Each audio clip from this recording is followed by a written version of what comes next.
السلام علیکم ورحمۃ اللہ وبرکاتہ۔ الحمد للہ رب العالمین والصلاة والسلام علی رسولہ الکریم وعلی آلہ وصحبہ اجمعین، اما بعد۔ ذو الحج کا مہینہ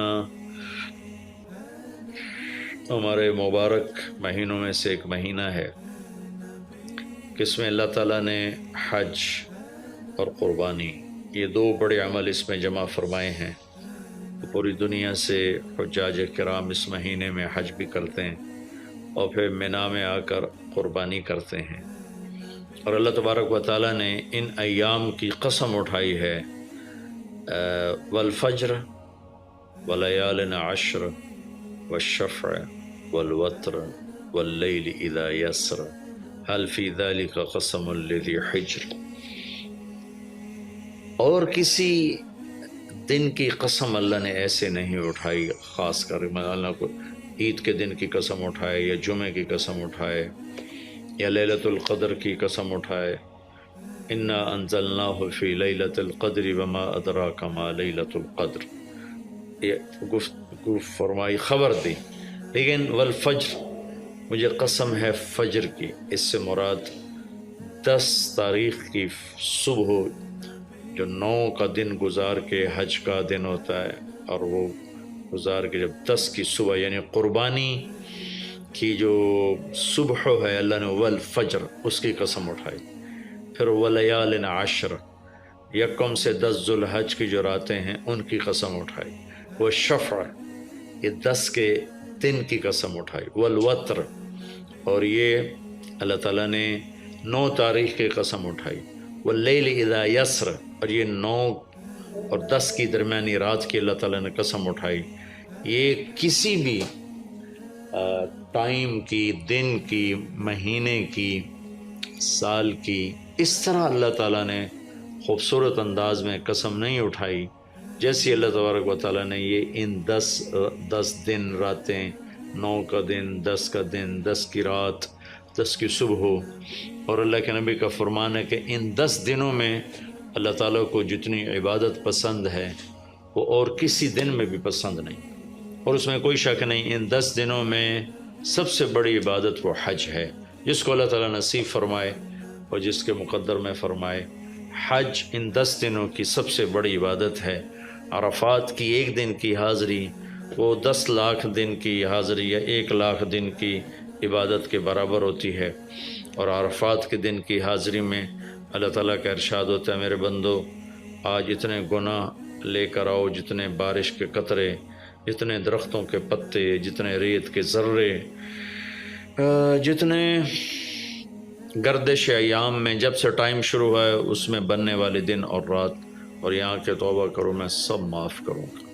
اور عرفات کے دن جتنا شیطان ذلیل ہوتا ہے اتنا کسی دن بھی ذلیل نہیں ہوتا، اور میرے محبوب صلی اللہ علیہ وسلم نے یہ دن حج کا، عرفہ کا، زور اثر کٹھی پڑھ کے پھر سارا دن شام تک کوئی 5-6 گھنٹے مسلسل دعا مانگی، اور آپ نے فرمایا کہ اس وقت میرا اللہ میرے صحابہ پہ فخر فرما رہا ہے، اور قربان جاؤں خطاب کے بیٹے پر، فرمایا، اور عمر بن خطاب پہ اس وقت میرا اللہ خاص طور پہ خوش ہو رہا ہے، اور خاص طور پہ عمر بن خطاب پہ اللہ تعالیٰ فخر فرما رہا ہے۔ تو ان 10 دنوں میں جسے اللہ حج میسر فرما دے تو اس سے بڑی عبادت کوئی نہیں۔ حج میسر نہیں ہے تو پھر ان 10 دنوں میں نومی کا روزہ رکھنا، ان 10 دنوں میں روزے رکھنا، اس میں نوافل کی کثرت، صدقے کی کثرت، پھر قربانی، یہ سارے اعمال ان 10 دنوں میں انتہائی محبوب ہیں۔ جنہیں اللہ سعادت دے دے حج کی، بار بار جائیں، تابعوا بین الحج والعمرہ، حج عمرہ آگے پیچھے کرو، آگے پیچھے کرو۔ ایک بہت بڑا طبقہ ہے جو یہ کہتا ہے کہ ایک دفعہ فرض ہے اس کے بعد کوئی ضروری نہیں۔ میں کب کہتا ہوں کہ ضروری ہے؟ ضروری نہیں ہے، لیکن ضروری کا مطلب فرض نہیں ہے، لیکن اللہ اس کے رسول کو پسند ہے کہ اس کے گھر بار بار آیا جائے، بار بار حاضری دی جائے۔ اللہ کے نبی کو تو آخر عمر میں جا کے موقع ملا، اس کے بعد آپ دنیا سے تشریف لے گئے۔ اگر آپ اس کے بعد زندہ رہتے تو یقیناً آپ ضرور حج کرتے، چونکہ آپ نے جتنے سال مکہ میں گزارے آپ نے ہر سال حج کی، نبوت کے اعلان سے پہلے بھی اور نبوت کے اعلان کے بعد بھی آپ نے مسلسل حج کی، اور 4 عمرے آپ نے فرمائے زندگی میں پر میں 4 عمر، ایک عمرہ مدینہ سے خاص طور پر تشریف لائے جس کو ہم صلح حدیبیہ کہتے ہیں، وہ ہو نہیں سکا لیکن آپ نے وہیں عمرے کا کام پورا کیا، سر مڑائے، احرام کھولے، پھر اگلے سال آپ اس کی قضاء کے لیے تشریف لائے، پھر ایک عمرہ آپ نے فتح مکہ کے بعد جعرانہ سے احرام باندھ کے تشریف لائے اور عمرہ کیا، اور ایک عمرہ آپ نے اپنے حج کے ساتھ کیا۔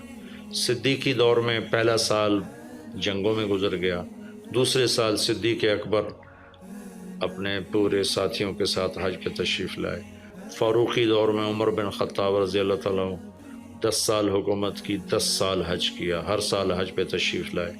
عثمان رضی اللہ تعالیٰ عنہ نے اپنی خلافت کے دور میں جب تک امن رہا ہر سال حج کرتے رہے، جب فساد شروع ہوا تو آپ رکے، اس میں شہید ہو گئے۔ علی رضی اللہ تعالیٰ عنہ کو موقع نہیں ملا، جنگوں میں زندگی گزر گئی اور اسی میں آپ اللہ پاک کی بارگاہ میں پہنچ گئے، تو لیکن باقی 3 ساتھیوں کی خلافت کے دور میں آپ نے بکثرت حج اور عمرے کیے۔ تو دین کے کسی عمل کو یوں کہہ کر ہلکا نہیں بنانا چاہیے کہ اس کی کیا ضرورت ہے، اتنا پیسہ خرچ کرتے ہیں، اس کی کیا ضرورت ہے، کسی غریب کو دے دیا جائے، یہ اس طرح تقابل نہیں کرنا چاہیے کہ اللہ کے گھر کی حاضری کو اتنا ہلکا نہیں سمجھنا چاہیے۔ میرا اللہ بلائے تو بار بار جانا چاہیے، اور جس کو اللہ توفیق دے عمرے پہ جائے، حج پہ جائے، ہاں غریبوں پر بھی خرچ کرے، اپنے رشتہ داروں پر خرچ کرے، ضرورت مندوں پر خرچ کرے، لیکن اللہ کے فضل سے امید ہے جو اس طرح اللہ کے گھر جانے پر خرچ کرتے ہیں تو اپنے اللہ کے فضل سے غریبوں پر بھی خرچ کرتے ہیں۔ اس کو آپس میں یوں اس کا مقابلہ نہیں کرنا چاہیے، چیز اللہ کو پسند نہیں ہے۔ شہنشاہ کے، دنیا کے سب سے بڑے بادشاہ کے دربار میں حاضری کو ہم اتنا ہلکا نہ سمجھیں، بہت بڑی سعادت ہے۔ حضرت امام حسن کی سنا دیتا ہوں۔ امام حسن رضی اللہ تعالی عنہ نے 20 حج پیدل کیے، مدینہ سے پیدل تشریف لاتے تھے اور حج فرماتے تھے۔ 20 حج، یہ تو اہل بیت کیا جگر گوشہ رسول ہیں اور جگر اہل بیت ہیں، تو 20 حج فرمایا آپ نے، پیدل فرمایا، مدینہ سے تشریف لائے مکہ پیدل۔ ایسے امام حسین رضی اللہ عنہ نے بھی کئی حج پیدل مجھے ان کا عدد یاد نہیں، امام حسن کا مجھے یاد ہے 20 حج پیدل کے، اور اللہ کے نیک بندوں نے برس ہا برس اللہ کی بارگاہ میں پیدل حاضریاں دی ہیں۔ تو ان 10 دنوں میں عبادت کا ذوق بڑھنا چاہیے، نوافل بڑھائے جائیں، ذکر بڑھائے جائے، تلاوت بڑھائی جائے، ہمت ہو تو روزے رکھے جائیں، خاص طور پہ 9 تاریخ کا روزہ پچھلے سال کے سارے گناہ معاف ہو جاتے ہیں، ایک دن کا جو روزہ ہے۔ پھر اس کا دوسرا جو بڑا عمل ہے وہ قربانی ہے، اور یہ قربانی آدم علیہ السلام سے چلی آ رہی۔ وَاتْلُ عَلَيْهِمْ نَبَأَ ابْنَيْ آدَمَ بِالْحَقِّ إِذْ قَرَّبَا قُرْبَانًا فَتُقُبِّلَ مِنْ أَحَدِهِمَا وَلَمْ يُتَقَبَّلْ مِنَ الْآخَرِ۔ اس قربانی کی بنیاد تو آدم علیہ السلام سے پڑی ہے، لیکن ہمیں جو حکم ملا وہ سنت ابیکم ابراہیم، وہ ابراہیم علیہ السلام کی سنت ہے قربانی۔ ایک بہت خوبصورت قصہ ہے اور بہت عجیب و غریب قصہ ہے کہ اللہ پر سب کچھ لگا دینا۔ ایک شخص کو اولاد کے لیے دعا مانگتے مانگتے مانگتے کچھ 60 برس گزر گئے، 65 برس گزر گئے۔ رب ہب لی من الصالحین، یا اللہ مجھے نیک اولاد دے دے، نیک اولاد دے دے۔ نیک اولاد میری 84 سال کی عمر میں، اللہ نے 84 سال کی عمر میں بیٹا دیا۔ بڑھاپے کی اولاد تو دل پکڑ لیتی، اور ابھی چند دن نہیں گزرے تھے کہ اللہ نے کہا جاؤ اسے چھوڑ کے آؤ۔ یہ کہاں چھوڑ کے آؤں؟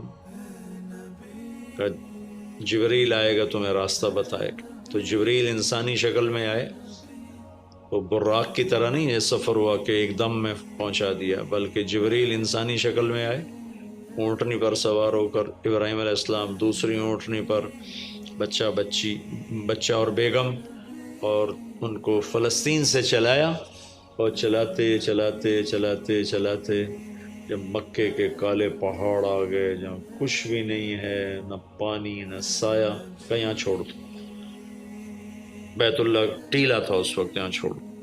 تو ابراہیم علیہ السلام جو آگ میں ڈلتے ہوئے نہیں گھبرائے، یہ بات سنی تو گھبرا کر کہنے لگے یہاں کیسے چھوڑ دوں، یہاں تو کچھ بھی نہیں ہے۔ تو جبریل نے کہا جی آپ کے اللہ کی منشا ہے کہ اس بچے کو یہیں چھوڑ دیا جائے، تو نے وہیں چھوڑا اور واپس چل دیا۔ اور حضرت ہاجرہ حیران پریشان ہو گئی کہ کہاں چھوڑ کے جا رہے ہو، کیوں چھوڑ کے جا رہے ہو، جواب ہی نہیں دے رہے۔ 3 میل ان کے ساتھ چلتے نہیں، وہ جواب ہی نہیں دے رہے۔ 3 میل کے بعد ان کو یاد آئی یہ تو اللہ کے نبی ہیں۔ اللہ امرک، ابراہیم کا یہ اللہ کا حکم ہے؟ کہاں اللہ کا حکم ہے؟ اذن لن یضیعنا اللہ، جاؤ پھر اللہ مجھے ضائع نہیں کرے گا۔ اس طرح بنیاد رکھی، بچے کو ایسے جنگل میں چھوڑا۔ جب وہ بڑے ہو گئے تب حکم آیا جاؤ ذبح کرو۔ تو اب آپ کی عمر ہو چکی ہے کوئی 92 سال یا 94 سال، 90 پلس ہے، 100%۔ فلسطین سے چلے مکہ جا رہے ہیں، کیا کرنے جا رہے ہیں؟ بچہ ذبح کرنے جا رہے ہیں، کوئی مرغی اور بکرا ذبح کرنے نہیں جا رہے ہیں۔ پھر ان کو تیار کرا کے مینا کی وادی میں لا کر کہنے لگے بیٹا اللہ کا حکم ہے تمہیں ذبح کر دو۔ تو بیٹے نے کہا یا ابت افعل، تو آپ کر دیں جو کرنا ہے۔ ابراہیم علیہ السلام کہنے لگے تو یہ خبر بھی ہے میں کیا کہہ رہا ہوں؟ کہ جی مجھے پتہ ہے، آپ کہہ رہے ہیں مجھے ذبح ہونا ہے، تو آپ کے بدلے میں مجھے اللہ ملے گا، وہ آپ سے بہتر ہے، اور دنیا کے بدلے میں جنت ملے گی، وہ دنیا سے بہتر ہے۔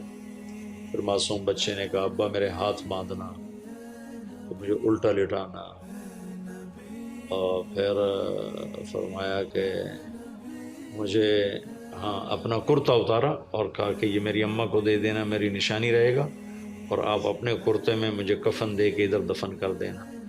تو ان کے ہاتھ باندھے، پاؤں باندھے، الٹا لٹایا، اپنا گھٹنا رکھا ان کی کمر پر، ان کے سر کے بال اٹھایا تھوڑا سا اوپر کر کے نیچے چھری چلانے کے لیے، ایک ہاتھ میں بال تھے ایک ہاتھ میں چھری تھی، اور یوں آسمان کو دیکھا کہ اللہ تو مجھ سے ناراض ہو گیا ہے کہ اسماعیل کی محبت نے میرے دل میں جگہ پکڑ لی ہے۔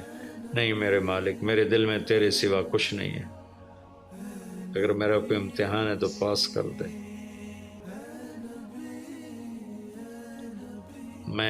میرے دل میں تیرے سوا کچھ نہیں ہے، اور اگر تم مجھ سے ناراض ہے تو اپنی ناراضگی دور کر دو، چھری چلا دو۔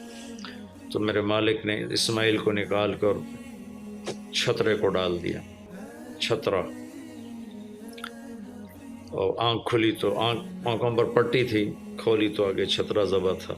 نبی پاک صلی اللہ تعالیٰ علیہ وسلم قربانی کے موقع پر 2 چھترے، بکرا نہیں، بھیڑ نہیں، گائے نہیں، بھینس نہیں، 2 چھترے ذبح فرماتے تھے قربانی کے، ایک اپنی طرف سے ایک امت کی طرف سے۔ حج کے موقع پر آپ نے 63 اونٹ ذبح کیے، 63 اونٹ، جو ایک اونٹ میں 7 آدمی ہوتے ہیں، ایک اونٹ میں 7 آدمی ہوتے ہیں۔ تو کچھ 441 قربانیاں آپ نے کی اپنی طرف سے، اور مالداروں کو پیغام دیا کہ قربانی خوب کرو۔ لیکن ہمارے ملک میں ایک عجب چیز چل گئی ہے، بیل لے لیا، 20 لاکھ کا بیل لے لیا۔ یہ صرف فخر ہے، ریا ہے، اور بناوٹ ہے، دکھاوا ہے۔ آپ 20 لاکھ کے بکرے خریدیں تاکہ غریبوں کو گوشت پہنچے۔ 20 لاکھ کا ایک بیل لے کے آپ نے کون سا سمجھداری کا، عقل مندی کا کام کیا؟ وہ کراچی مجھے لے گئے منڈی میں، تو 5-5 لاکھ کے بکرے کھڑے ہوئے، تو میں تو حیران پریشان ہو گیا، بکرے کی قیمت 5 لاکھ۔ تو وہ جو مالدار لوگ ہیں ان میں ایک مقابلہ بن گیا ہے اور ایک فخر بن گیا، جی میں 20 لاکھ دا ذبح کیتا، میں 10 لاکھ دا ذبح کیتا، ہم نے تو بھائی 50 لاکھ کا ذبح کر دیا۔ میں آپ سب بھائیوں کی منت کرتا ہوں، اللہ نے آپ کو رزق دیا ہے تو آپ بیوقوف نہ بنیں، آپ اس کو صحیح خرچ کریں۔ آپ 20 لاکھ کے جانور خریدیں، 20 لاکھ کے آپ بکرے لے لیں، 20 لاکھ کے آپ عام درجے کی گائے لے لیں، آپ بھیڑے لے لیں، آپ اونٹ لے لیں، بیل لے لیں، 20 لاکھ کے بیل لے لیں تو کتنی بڑی قربانی ہوگی اور کتنے غریبوں تک وہ کھانا جائے گا۔ 20 لاکھ کا ایک بیل لے کر آپ نے کیا کمایا؟ کون سی نیکی کمائی آپ؟ تو میں آپ اگر کوئی میری بات پہنچ جاتی ہے کسی ایسے میرے بھائی تک جو ایسا شوقین ہے، یقیناً اس نے اللہ کے لیے بہت بڑا قدم اٹھایا کہ 20 لاکھ خرچ کر دیے ہیں، لیکن تھوڑی سی نادانی سے کام لیا ہے، بلکہ بہت بڑی نادانی سے کام لیا ہے کہ 20 لاکھ صرف 4-5 من 10 من گوشت پہ لگا دیے، جبکہ اس میں سے 1000 من گوشت نکل سکتا تھا اگر وہ 20 لاکھ کے بکرے لے لیتے، 20 لاکھ کی بھیڑیں لے لیتے، چھترے لے لیتے، دمبے لے لیتے، 20 لاکھ کی گائے عام خرید لیتے، وہ بچھڑے لے لیتے، تو کتنے غریبوں تک یہ گوشت چلا جاتا۔ تو یہ میرے ملک میں یا خاص طور پر شہروں میں، کراچی میں تو پاگل ہوئے پڑے ہیں لوگ۔ جو کراچی منڈی انہوں نے دکھائی تو میں حیران پریشان ہو گیا کہ یہ کیا حماقت ہے، نادانی ہے۔ اور پھر ان بیلوں کو وہ پستے کھلا رہا ہے، بادام کھلا رہا ہے، مکھن کھلا رہا ہے، دودھ پلا رہا ہے۔ وہ بیچارہ بیل بھی تھک موٹا ہو، وہ بیچارہ تھک کے کھڑا ہوتا ہے، میں نے جلدی فارغ کرو، ذبح کرو، اس کی جان پسی ہوتی ہے۔ تو میں مالدار بھائیوں سے عرض کرتا ہوں کہ ایسی نادانی کے کام نہ کریں، اس قربانی کو اس طرح کریں کہ غریبوں کے لیے یہ ایک دن اللہ نے رکھا ہے تو اس طرح کریں کہ غریبوں کو نفع پہنچے۔ یہ اس نادانی سے توبہ کریں کہ ایک بیل 10 لاکھ کا لے لیا، ایک بکرا 5 لاکھ کا لے لیا، اس میں کتنا پیسہ آپ نے ایک تھوڑے سے بہت تھوڑا نفع کمایا، بہت زیادہ خرچ کیا، اس کے ساتھ اب بہت بڑا نفع، چونکہ قربانی کے جانور جب ذبح ہوتے ہیں تو جتنے اس کے جانور کے جسم پہ بال ہوتے ہیں اتنی نیکیاں لکھی جاتی ہیں۔ 20,000 کا بکرا اچھا مل جاتا ہے تو 1 لاکھ میں 5 بکرے آ جاتے ہیں، اور 5 لاکھ میں 25 بکرے آ جاتے ہیں۔